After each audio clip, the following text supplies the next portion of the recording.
everyone. Thanks for joining us for this deep dive. You know, we're all about men's rights and figuring out how to navigate these modern relationships. It's tricky out there.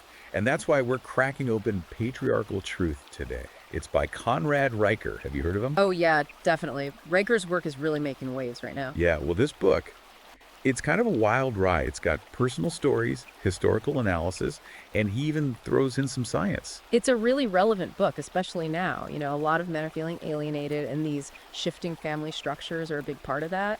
And Riker, he really gets that. So it's not just like some angry rant. Not at all. He goes deep. Like, he digs into evolutionary biology and psychology, trying to understand what masculinity really is at its core. So he's going all the way back to the caveman days. Basically. Yeah. You know, he talks about men being hunters and fighters and providers. It's all about survival back then. But those are the classic masculine traits, right? Like being strong and aggressive and competitive. Are those just things society made up, or is there something more to it? That's what Riker's getting at.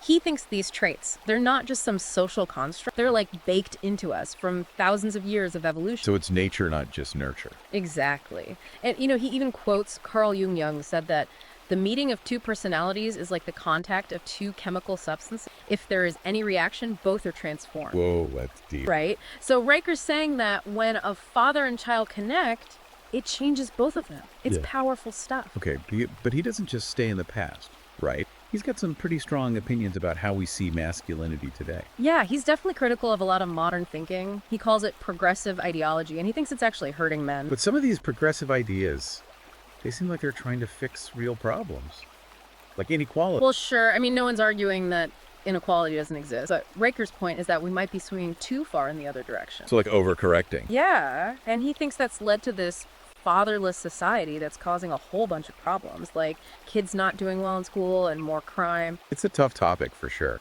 but it makes you think about unintended consequences, right? Like we try to fix one thing and end up breaking something else. That's what Riker's worried about. And, you know, he doesn't let fathers off the hook either. Okay. Well, he talks about all this pressure on dads today, like this idea that you have to be the perfect father. Oh yeah, like you have to be super involved and emotionally available and make a ton of money and still have time for your kids and your partner. It's impossible. Exactly.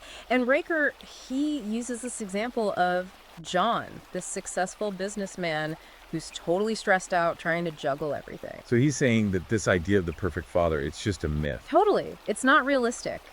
And he thinks that's part of the problem. Men are getting burned out trying to live up to this impossible standard. So what's the answer? Well, it sounds like Riker's saying it's not about being perfect. It's about finding balance. He thinks men need to figure out how to handle all this pressure, you know? And it's not just about being tough and stoic all the time. So like the strong silent type isn't cutting it anymore. Not exactly. It's more about being strong, but also emotionally intelligent, you know? Like, you can be tough, but you also got to be able to connect with your kids on an emotional level. Oh yeah. He talks about that single dad, right? Chuck? Was it Chuck? Yeah, Chuck, I remember that one. He's Yeah. like this classic masculine guy, you know, works with his hands, teaches his daughter how to fix stuff. But he's also really tuned into her feelings. You're right, exactly. And Riker uses him as an example to show that you can be both, you know, strong and sensitive. It's not one or the other. It's like a more balanced kind of masculine. Exact. And this is where it gets really interesting. He starts talking about the science behind all of this, like literally what happens in a man's brain when he becomes a father. Oh yeah, I remember reading about that. What was it about hormones? Yeah, hormones. There's this hormone called oxytocin, you know, the love hormone. I've heard of that. Well, it turns out men's oxytocin levels go up after they have kids. No way. So it's like biology is pushing men to bond with their kids. Yeah. It's not just some societal like. That's what he's saying. It's like we're wired for it. And you know what's even crazier? What? He says these hormonal changes, they can actually make men better partners too. Really? So having kids doesn't have to ruin your relationship. That's the idea. It's like fatherhood prepares you to be more supportive and cooperative. Not just with your kids, but with your partner as well. I never thought about it like that. Yeah. But does he talk about how that actually works? Like what specific things change in the relationship? He doesn't get into a ton of detail, but the idea is that men become more empathetic and understanding, and that helps them connect with their partner on a deeper level. So it's like fatherhood creates this ripple effect that improves all your close relationships. Exactly. It's pretty cool when you think about it. And you know, he doesn't just stop at infancy. He talks about how a father's role changes as the kid grows up. Yeah, what about teenager? That's gonna be tough. He talks about that too. He says it's all about adapting. You know, finding new ways to connect and guide your kids as they become more independent. But you still got to be there for him. Oh, absolutely. He's big on that. Setting boundaries, teaching life skills, maintaining a strong connection, even when they're driving you crazy. I remember he had some really good advice on how to talk to your adult kids. like how to give them advice without being overbearing. Yeah. He talks about finding that balance between supporting them and letting them make their own mistakes. It's tough. It's like you want to protect them, but you also have to let them go. Exact. But, you know, it's not just about the individual kid. It's about something bigger. What do you mean? Well, Riker's saying that fatherhood is about legacy, you know, transmitting your values to the next generation, shaping society as a whole. It's like being a dad is about more than just raising your own kid. It's about making the world a better place. That's the idea. It's pretty powerful stuff. And it all starts with being a good father. Yeah, it really makes you think about the big picture, you know? It's not just about changing diapers and going to soccer games. It's about something much bigger. It's almost like a spiritual thing. Yeah, definitely. And you know, one of the things I really appreciate about Riker is that he doesn't just talk about the high level stuff. He gets into the nitty gritty too. Like how to actually be a better dad in your everyday life. Right. Like what are some of the practical things guys can do starting today? Well, one of the biggest things is just being present, you know, Right. really being there for your kids, both physically and emotionally. So like putting down the phone and actually listening. Exactly. Making eye contact, being engaged, asking questions, showing them that you care about what they have to say. But it's not just about listening, right? It's about being a role model too. No, absolutely. Riker's big on that. He talks about the importance of living by the values you want your kids to have, like honesty, hard work, integrity. So it's like walking the walk, not just talking the talk. Exactly. Your kids are watching you. They're learning from everything you do. So you got to be the kind of man you want them to become. I remember he had some good advice on discipline too, like how to set boundaries without being a dictator. Yeah. He talks about being firm but fair, you know, setting clear expectations and consequences, but also explaining the reasons behind the rules.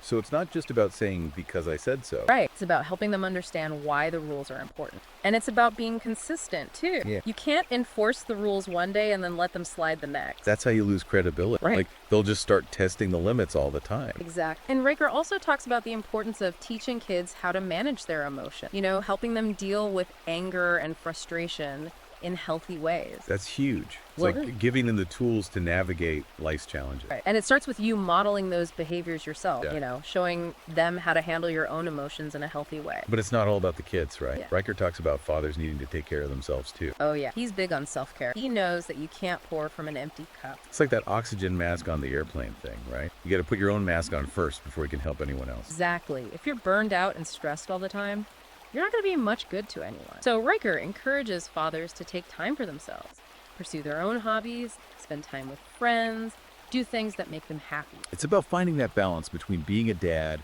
and being a person. Exactly. And, you know, I think one of the things that might surprise people about this book is that Riker's not afraid to be controversial. Oh, yeah. Yeah. He definitely doesn't shy away from tough topics. Like, he's pretty critical of modern culture and how it portrays men and fathers. Yeah, he thinks there's a lot of negativity out there. You know, this idea that men are the problem, that masculinity is toxic. And he pushes back against that pretty hard. He does. He thinks it's important for men to stand up for themselves, to reclaim their masculinity in a positive way. So it's not about going back to some outdated macho stereotype. No, it's about finding a healthy balance, you know, being strong and assertive, but also compassionate and empathetic. It's about being the best version of yourself. Exactly. And I think that's really the core message of this book. It's about inspiring men to step up to be the best fathers and husbands and men that they can be.